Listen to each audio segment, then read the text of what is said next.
Good morning, students. So in the previous video, we have seen what is basic structure of C program and how to execute a C program. What are the steps to execute a C program? And now we are going to see tokens. Tokens.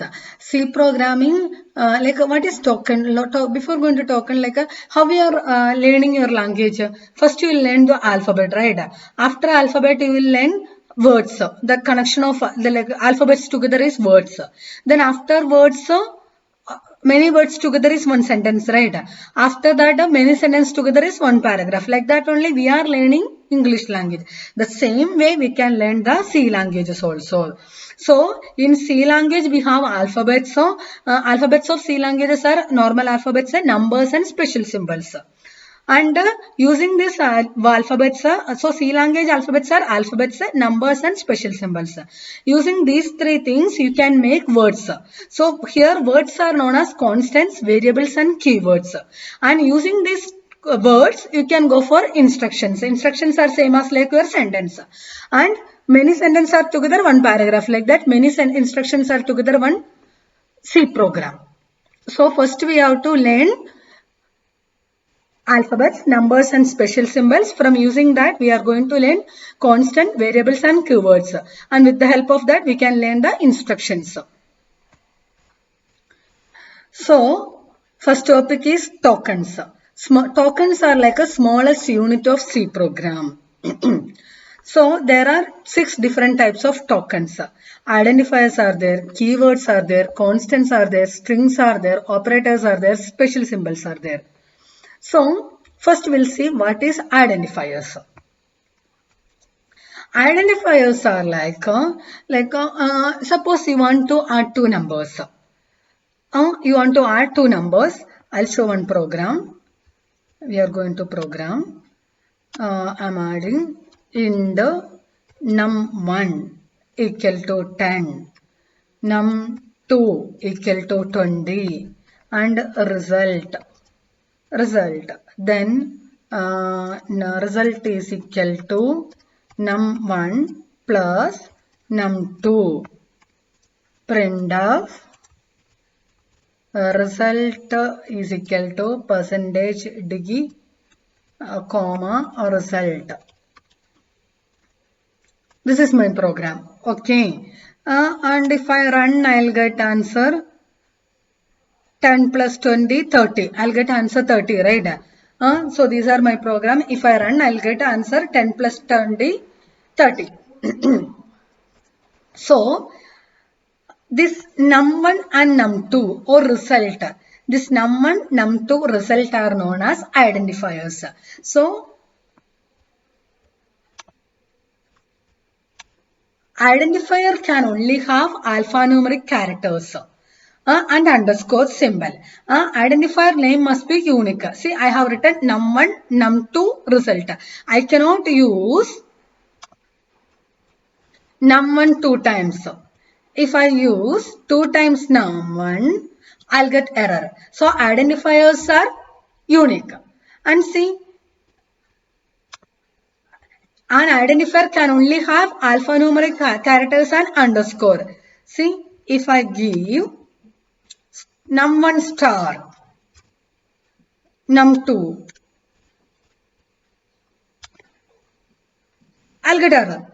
Right, num1 star num2. So identifiers can, how to make identifiers are, you can use either alphabets, numbers, and you can start with the underscore also. See, if I start with the underscore, I'll not get an error. Underscore num1 10, num2 20 result. Here it is underscore num1. Answer is 30, right? So identifier can only have alphanumeric characters and underscore. So letters, digital, underscores. These three can be there in the identifiers. It is not possible to use special symbols as identifiers. And identifier names must be unique. I show you right here, right? Num1 two times is not possible. Num1, num2 both are different. And first character must be alphabet or underscore. See, I'll show you that. Second number, like that I cannot write.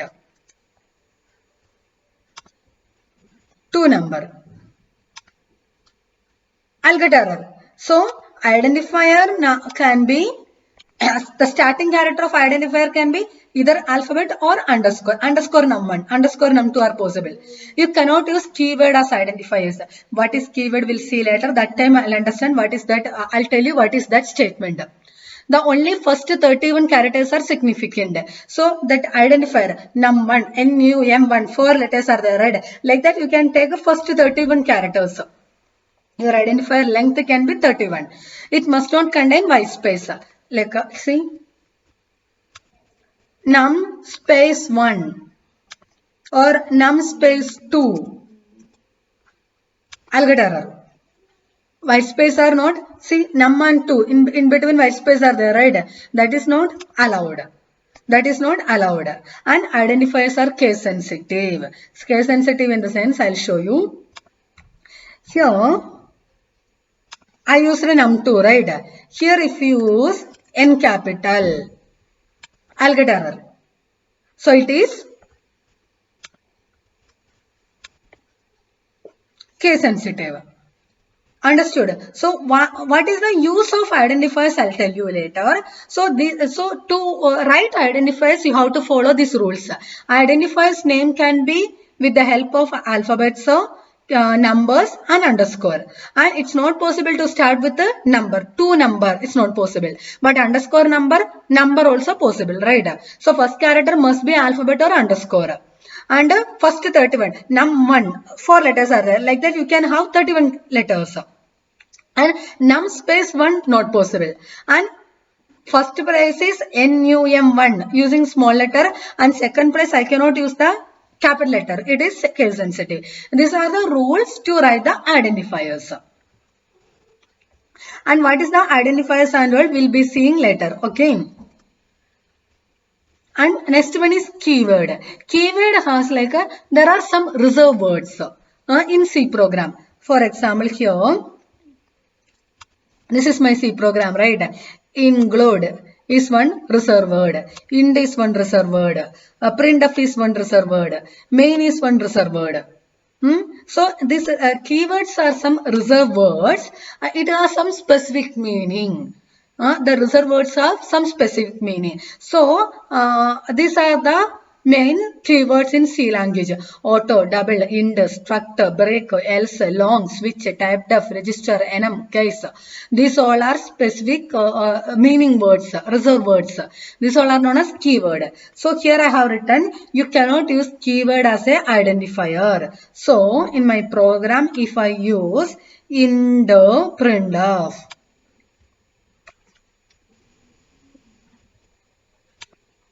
I'll get error because I cannot use keyword as a identifier.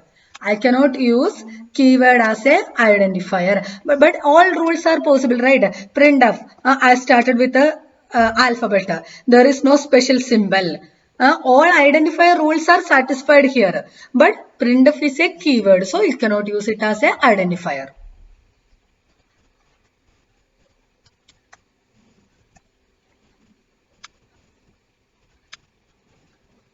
And next token is constants. Before constants, I'll explain variables. After variable, we'll go back to the constants. So, variable is like variables are identifiers. First point is variables are identifiers. Then what is a variable? Variable is like see, I want to add two numbers, right? Num1 and num2 I'm going to add. So, what is num1, num2? Num1 and num2 are two variables. These variables are holding some values. 10 and 20 are the values which is held by num1 and num2. Num1 and num2 holding the value 10 and 20, right? See, so in this program, inputs are 10 and 20. Inputs are 10 and 20. But in first that inputs are 10 and 20 and I want to store these inputs in the memory, right? So to store inputs in the memory, I need some I have to give them some name. So that are these variables. Num1 and num2 are variables. Variables are identifiers. So this num1 and num2 are variables used to store these values in the main memory.